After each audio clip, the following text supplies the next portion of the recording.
Aujourd'hui, nous allons parler de Yiking et comme vous le savez, le Yiking, c'est une discipline très particulière avec des symboles qui sont très spécifiques. D'ailleurs, vous devez les voir derrière moi. Vous voyez, ils sont ici, on les a retrouvés, présentés sous forme de points, présentés sous forme de traits pleins et discontinus, qui sont présents un peu partout dans la chose chinoise et qui permettent en effet une nomenclature très spécifique. Et cette nomenclature offre de nombreuses applications, deux grandes familles, le Zhouyi et le Wenhuanguo.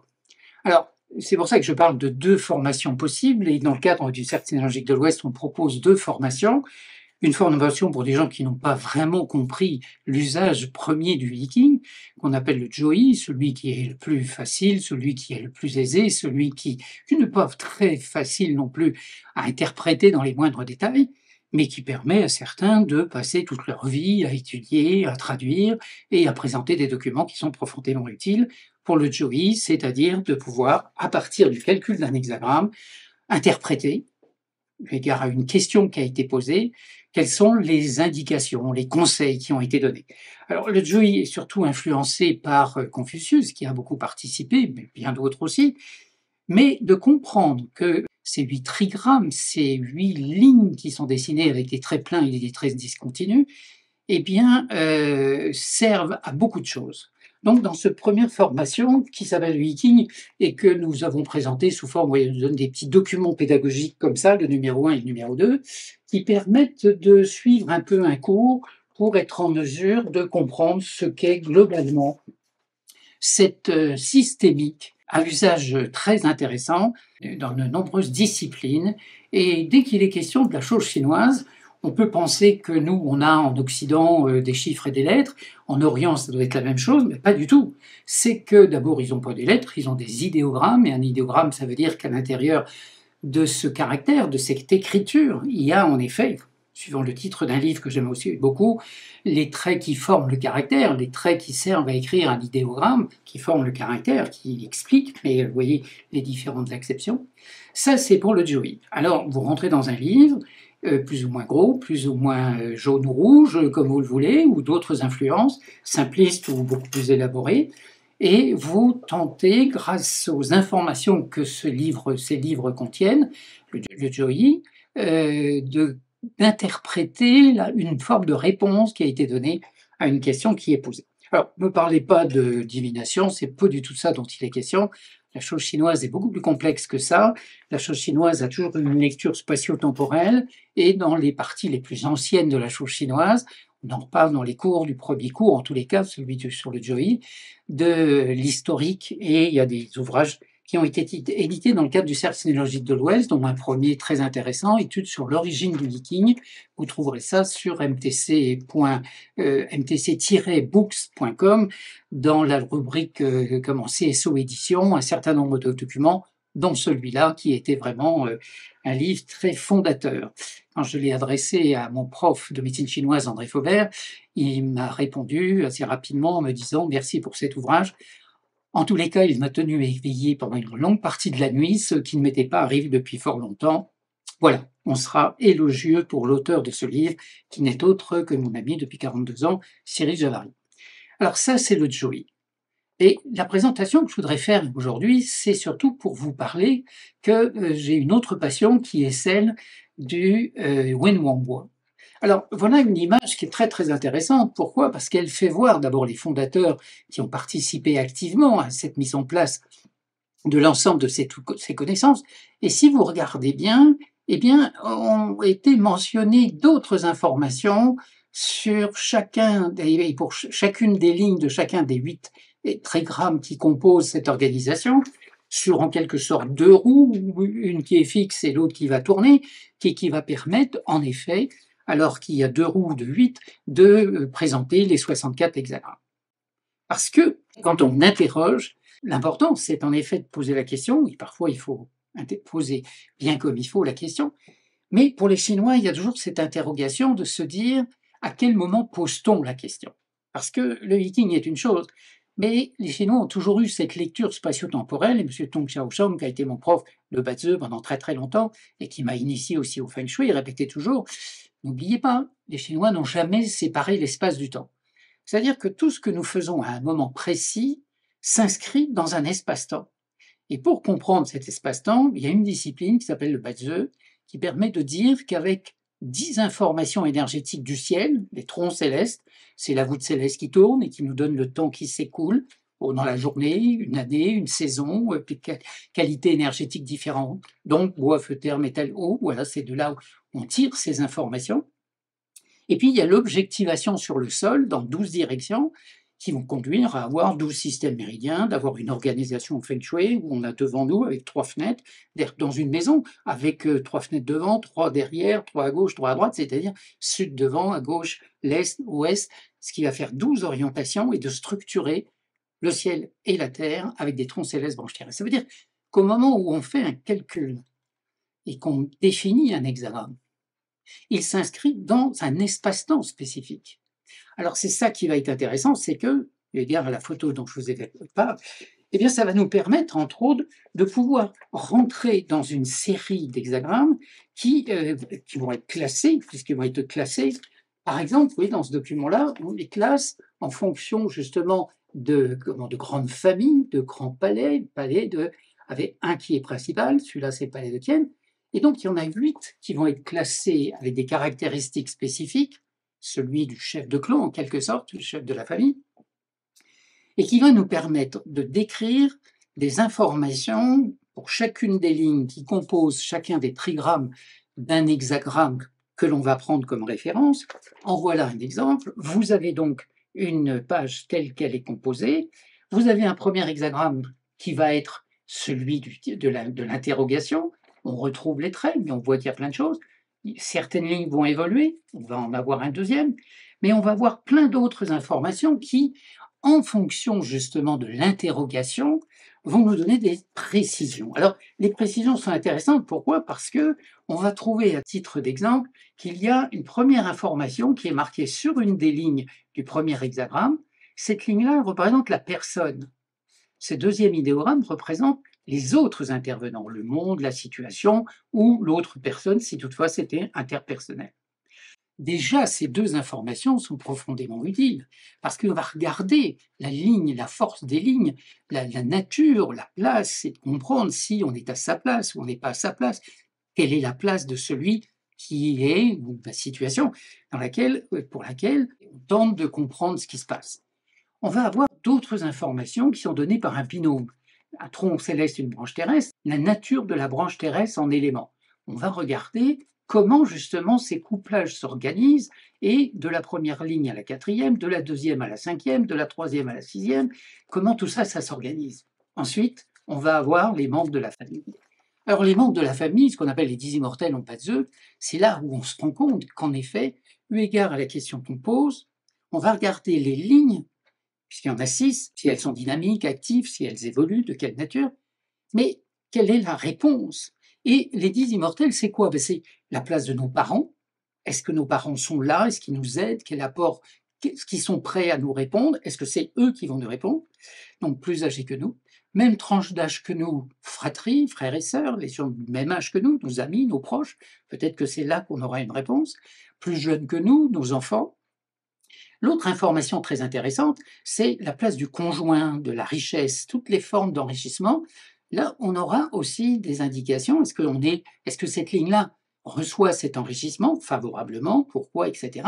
Et l'autre, c'est ce qu'on appelle les éveilleurs. Donc, c'est l'officiel, mais il y a deux aspects. Est-ce qu'il est très favorable?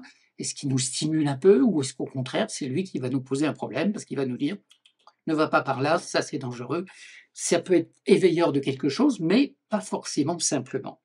Alors, on a de ce fait des informations très intéressantes qui vont être applicables également dans les agrammes dits d'évolution, puisque là, ici, il y a deux lignes qui ont changé, ça, c'est les lignes de mutation. Vous voyez, tout ça, c'est la méthode chinoise spécifique de l'interprétation.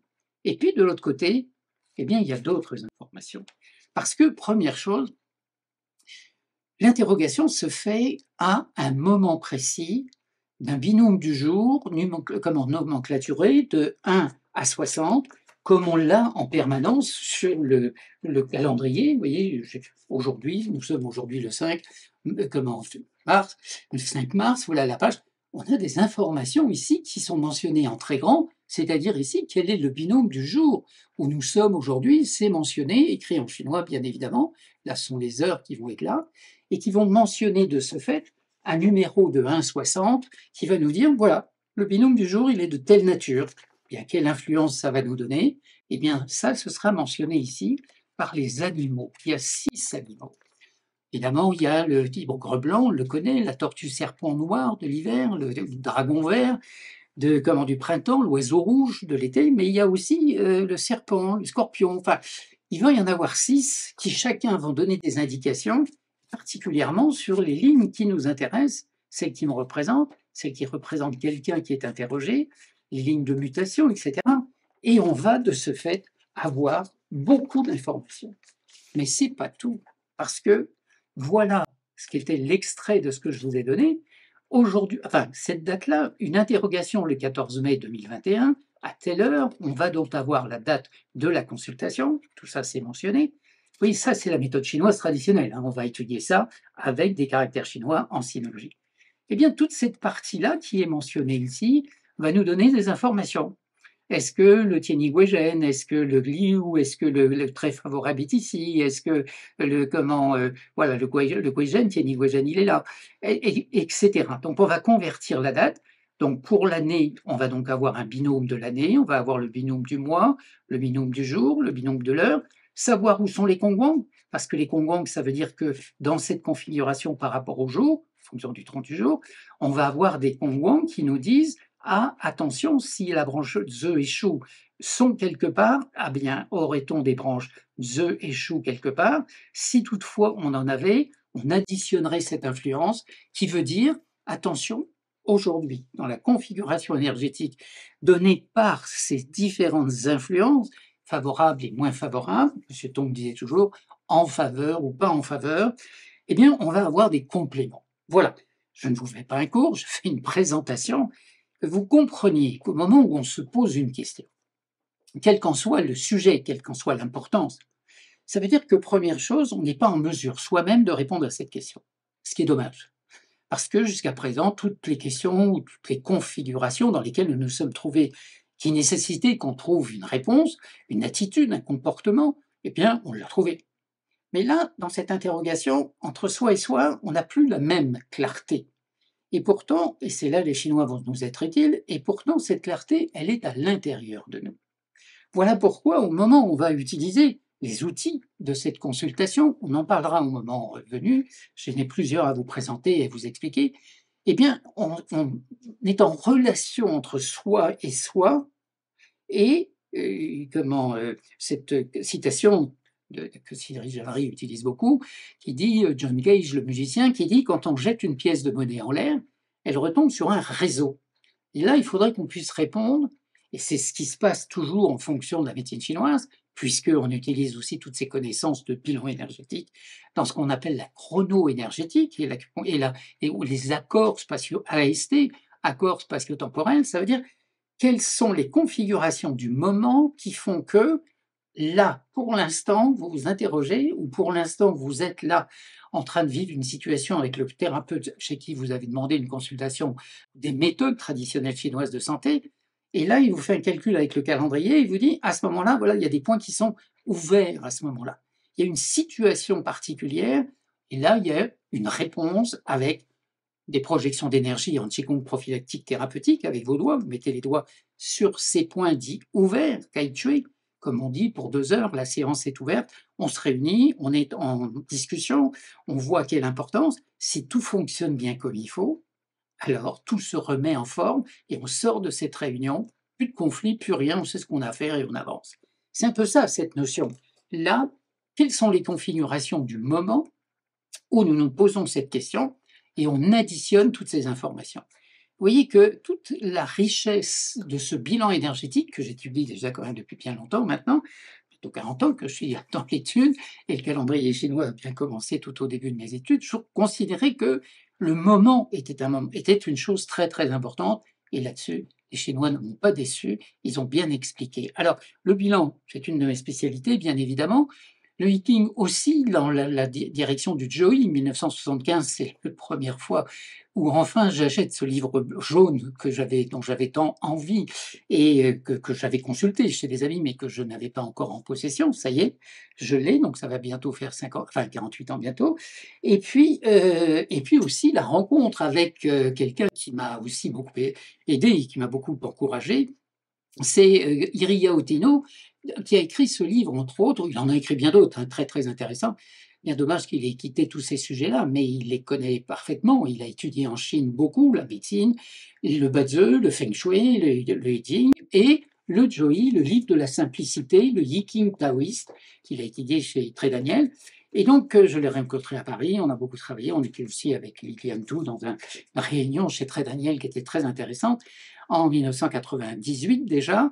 Et donc, ce livre est un peu difficile à lire, mais je vous aiderai beaucoup parce qu'il y a des trésors à l'intérieur de ce livre, en cela qu'il a traduit, comme moi-même je fais avec mon prof chinois, on traduit ces documents, et vous voyez tous les documents que je vous ai présentés, tout comme je vous parlerai de la méthodologie successive qui permet d'étape en étape, vous voyez, de classer, de mettre en place tous ces éléments-là.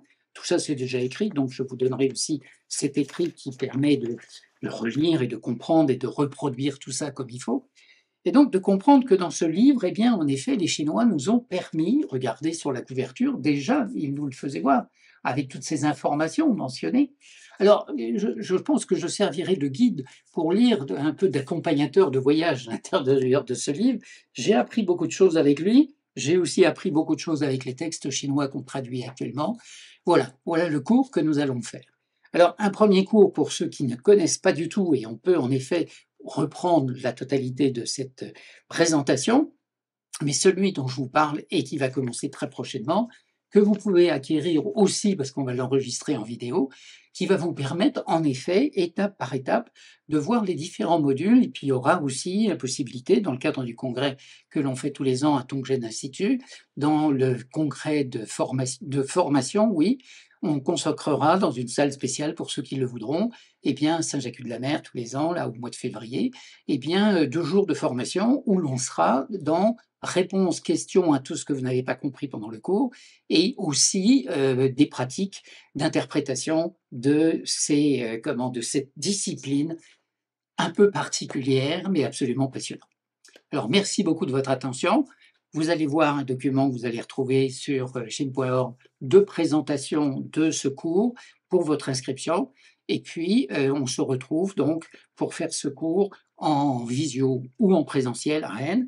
Et à partir de ces enregistrements, vous pourrez aussi donc les suivre sur le tunnel de formation qu'on trouvera aussi sur Tongjen Institute. Merci beaucoup de votre attention. J'espère que je n'ai pas abusé de votre temps.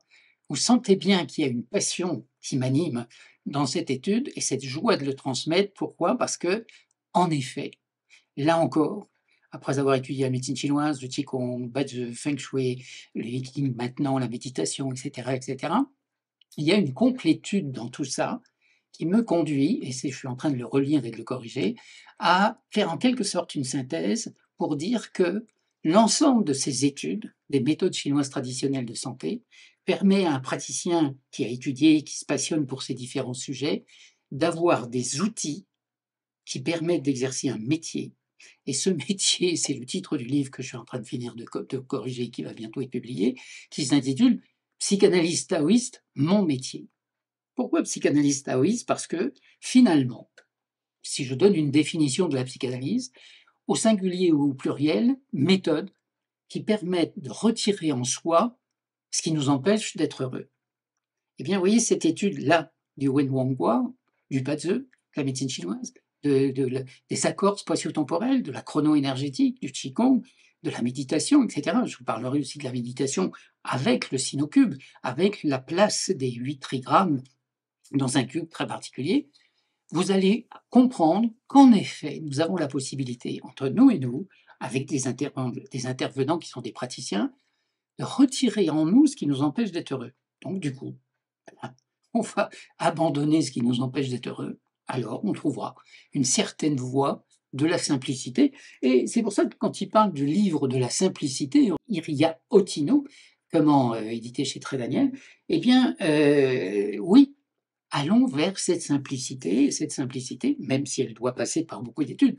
Mais quel bonheur d'étudier, quel bonheur de découvrir tout ça et surtout, quel bonheur de se rendre compte qu'avec ces outils, on s'approche de nous, entre nous et nous, au moment où on n'est plus en mesure seul de répondre à une question et de comprendre pourquoi. En effet, on n'y répond pas, voire qu'en effet, d'une certaine façon, on sait maintenant y répondre. Alors à très bientôt et j'espère vous avoir non pas convaincu, mais d'avoir déclenché chez vous quelque chose qui répond à des questions que vous vous posez. Donc à très très bientôt. Merci beaucoup de votre attention.